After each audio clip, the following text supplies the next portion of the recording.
En avant-première, je suis en mesure de vous présenter le comics numéro 1 de l'année 2025. Certainement, ce qui sera la meilleure vente, le comics le plus vendu, celui qui va tout casser, celui qui va faire du bien aux libraires, celui qui va faire du bien au marché.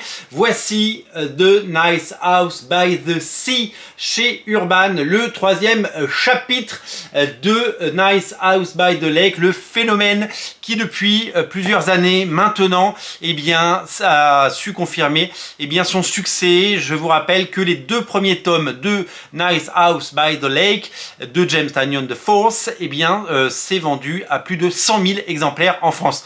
Des comics qui se vendent à 100 000 exemplaires en France, il n'y en a pas beaucoup. Alors évidemment, oui, le grand format, la belle collection Urban qui met en valeur le travail, qui permet de sortir ces comics du rayon libre, du rayon comics et de les mettre sur les tables de mise en avant parmi les nouveautés. Ça a aidé évidemment que ces titres n'auraient pas eu autant de prix à Angoulême et comme ailleurs s'ils n'avaient pas été dans ce format-là. Mais peut-être est-ce la meilleure façon de vendre des comics indépendants. On sait que ça s'applique pas trop aux comics de super-héros, mais pour les comics indépendants qui sont des créations, des œuvres de l'esprit, faites du talent de ces scénaristes et de ces dessinateurs, eh bien c'est quoi la différence finalement que ce soit né aux États-Unis sous la plume d'un auteur américain, en Angleterre avec un auteur britannique ou en France avec un auteur franco-belge? Eh bien, pour nous, c'est de la bande dessinée, c'est du graphic novel, c'est des comics, appelez-le comme vous voulez. C'est juste, un phénomène et il faut l'applaudir, évidemment, comme il se doit, parce que c'est tout simplement génial et fabuleux. La couverture est élégante, le format est séduisant, c'est évidemment une invitation à lire et à découvrir. Regardez, c'est le retour du logo Vertigo, ça fait plaisir également. Il est marqué cycle 2 de première partie, et puis un petit 3 ici, donc comme ça quand vous le mettrez dans votre quand vous le rangerez, vous aurez 1, 2, 3, vous pourrez les lire à la suite. Alors ce n'est pas la suite directe de Nice House by the Lake, mais c'est un autre chapitre dans cette saga. Le premier chapitre il faisait 12 numéros, il a été découpé en 2 tomes et le deuxième chapitre fait 12 numéros, il sera également découpé en 2 tomes. C'est donc un phénomène et je pense que ce phénomène va être accueilli à bras ouverts par les libraires qui vont le mettre en avant puisqu'ils ont bien vendu les tomes 1 et 2, donc il n'y a pas de raison qu'ils ne commandent pas en masse le tome 3 et qu'ils ne le conseillent pas. Si vous avez aimé le tome 1 et le tome 2, craquez pour le tome 3.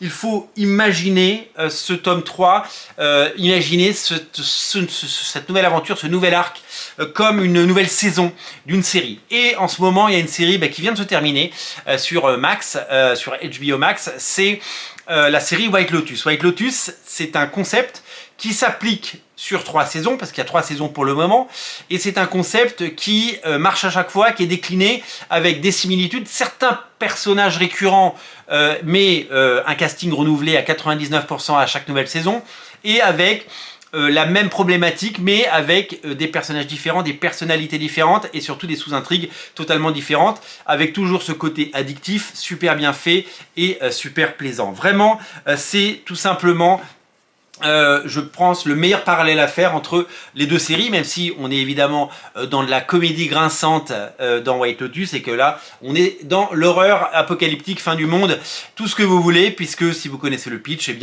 vous savez de quoi on parle. C'est vraiment véritablement un phénomène et Urban ne s'y est pas trompé. On applaudit des deux mains ce phénomène et je vais enfin pouvoir me plonger dedans. Je viens de le recevoir, donc je vais pouvoir le lire. Il ne sort que le 25 avril. Vous l'aurez dans quelques jours, mais je vais essayer de le lire avant pour pouvoir évidemment vous en débriefer et vous faire partager mon avis. À savoir, le tome 1, quand il est sorti, coûtait 15 balles, ça a beaucoup aidé à son succès, ça plus le papier sur France Inter, qui a évidemment attiré la lumière sur ce titre. Le tome 1 qui coûtait 15 € coûte maintenant 18 €, parce que tout augmente ma mode d'âme. Le tome 2 qui coûtait 20 € coûte maintenant 21 €, et ce tome 3 est lancé à 25 €. Alors oui, ça fait un gap, ça fait 10 balles entre le tome 1 première édition et le tome 3, mais c'est comme ça, c'est le prix des comics aujourd'hui et malheureusement il n'y a pas d'autre choix que de le faire. Donc peut-être que ce prix sera un frein, on sait évidemment qu'un tome 3 se vend moins qu'un tome 1, mais on peut espérer des dizaines de milliers de ventes et comme je l'ai dit en préambule dans cette vidéo, dans un marché bien moribond, un marché bien triste, des librairies qui sont un petit peu vides depuis ce début d'année, avec l'absence totale depuis le janvier de gros titres porteurs, de grosses séries l'année dernière. Au printemps, il y a eu la route de Manu Larsenet qui s'est vendue, je crois, à 230 000 exemplaires.